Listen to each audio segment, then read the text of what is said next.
Removal of the shift knob and boot is quick and easy. Just take your time so you do not scratch or damage anything.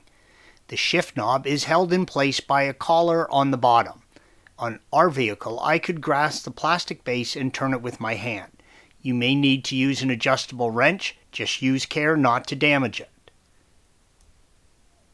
The collar is designed into the knob, and you only want to turn the lower section. Once it has rotated approximately 90 degrees, you can lift the knob off the shaft. To remove the boot, start at the section closest to the front and use a trim removal tool to pry it upwards, red arrows.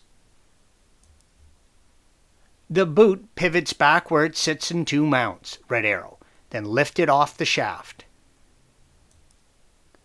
In this image, you can see how the tabs mount into the center column. The base of our shifter was broken by a previous mechanic. Two of the locking arms were broken off.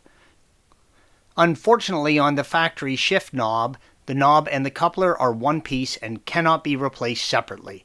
Installation is the reverse of removal.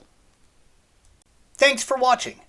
Be sure to subscribe to our channel and check out another video in this series.